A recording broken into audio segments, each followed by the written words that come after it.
primero felicitar al Partido Liberal, al honorable senador Horacio Serpa, al senador Edison Delgado, a los senadores citantes que han traído este debate de pobreza, hambre e inequidad social.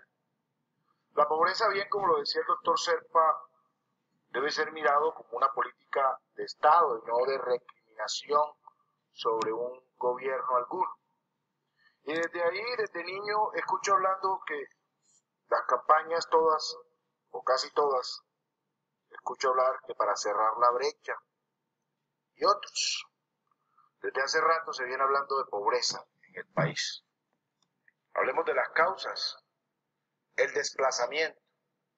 Sabemos que el hacinamiento poblacional, sobre todo en nuestra región Caribe, donde la zona rural, llámese por el conflicto armado interno que suscitó nuestro país, le tocó irse hacia las ciudades capitales a acrecentar los cinturones de miseria, a hacer de barrios subnormales los más grandes de Sudamérica. Esto significó aumento de pobreza, generado por la misma guerra. Las oportunidades es una causa que no podemos obviar.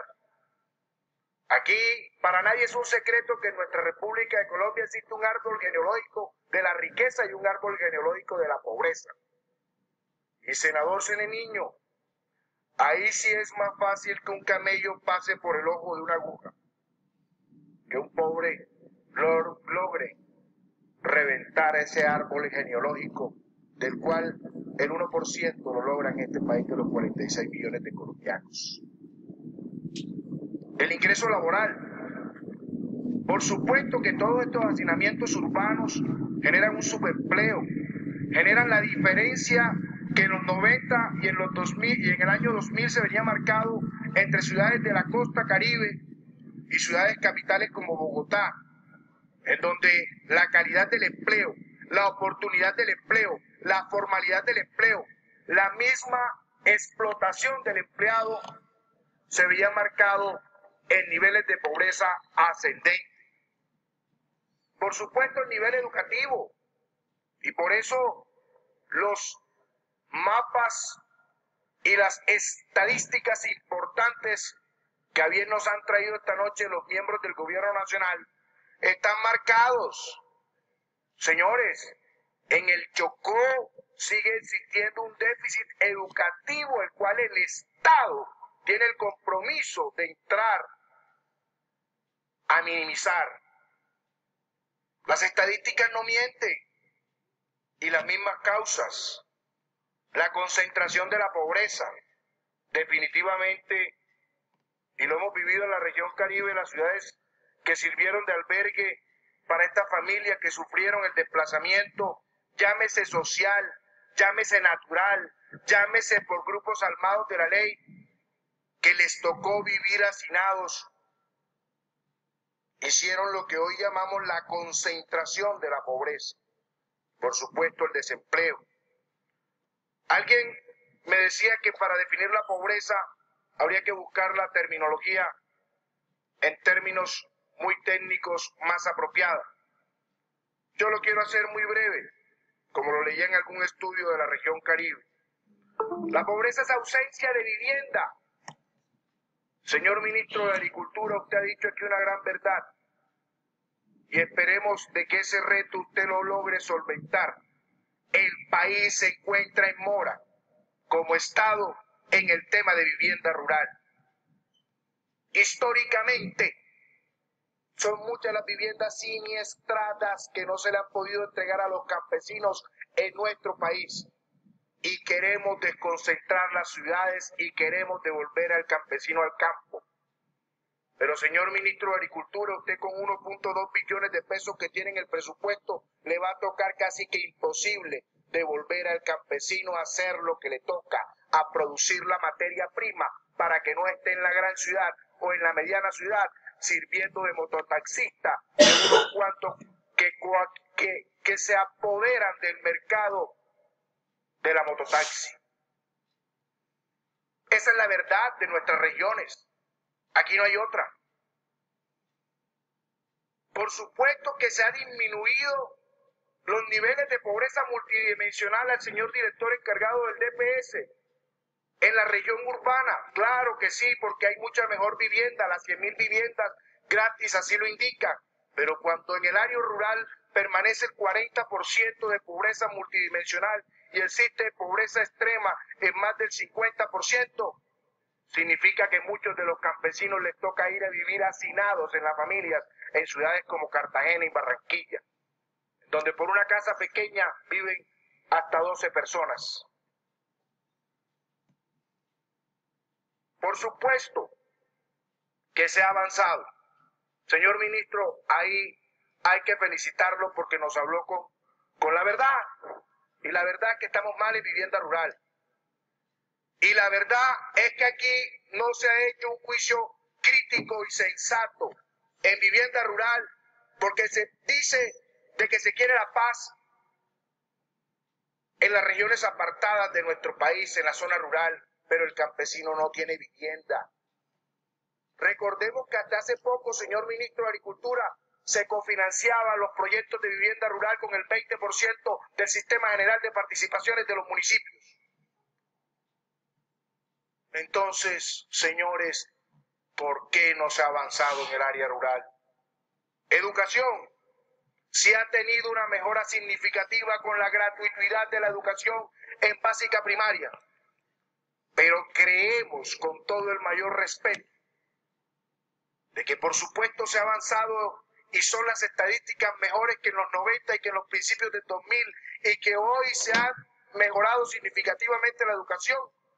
Pero la educación superior sigue siendo un grave dolor de cabeza porque son pocas las familias que tienen concentración de las universidades privadas y ellas se encargan de que poco se invierta en la universidad pública en nuestro país, que es la universidad de los pobres.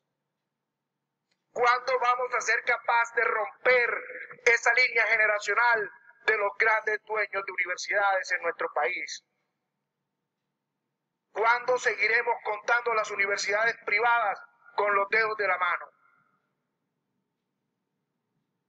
¿Cuándo va a existir esa pluralidad que necesitamos y fortalecimiento que hoy decía en la proposición de Ciencia, Tecnología e Innovación en la universidad pública?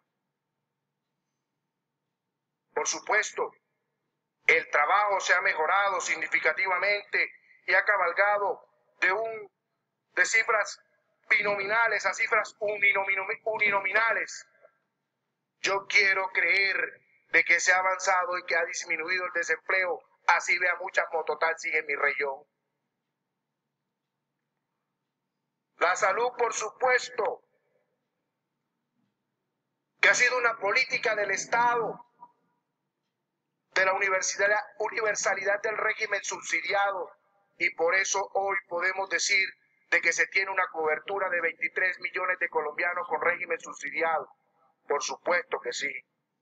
Se ha mejorado al papelito que se mandaba en los años 90 y a principios de los años 2000 en los hospitales públicos.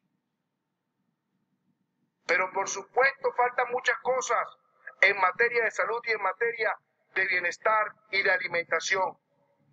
Yo aquí quiero decirles de que negar las mejoras significativas sería mezquino con el mismo país y con los mismos gobiernos que recientemente nos han gobernado.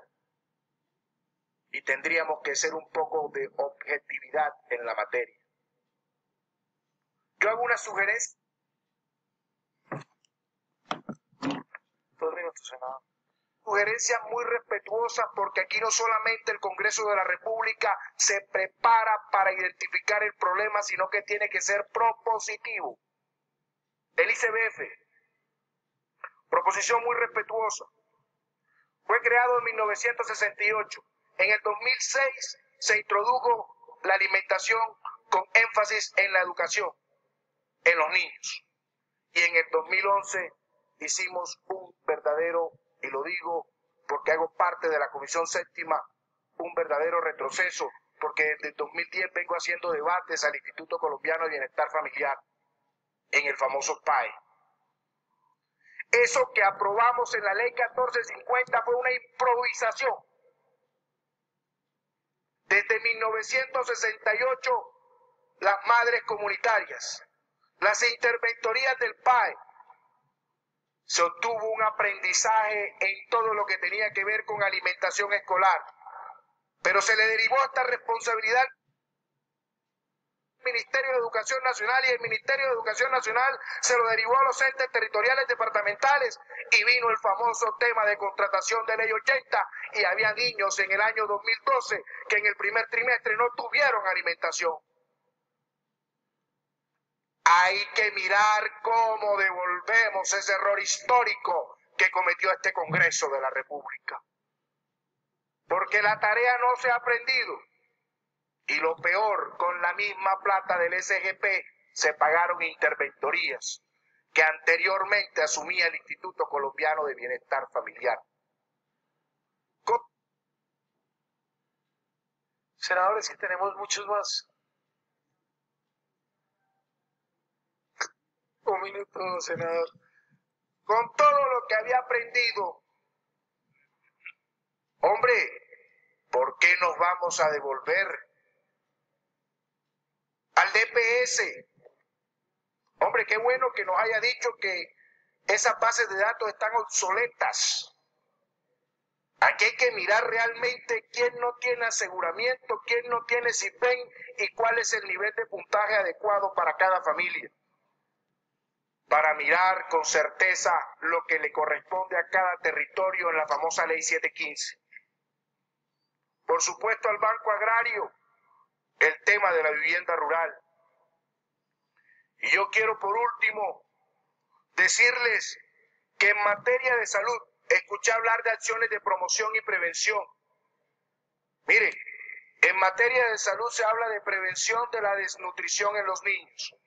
Por una parte, senador, me da pena inmensamente con usted, pero tengo más de 12 senadores más inscritos. Son las 11 de la noche, usted sabe que a las 12 tengo que cerrar el debate. 30 segundos, senador. Hay tres fuentes. 4.01 administrado por los entes territoriales. Actividades de PIP administradas por las EPS.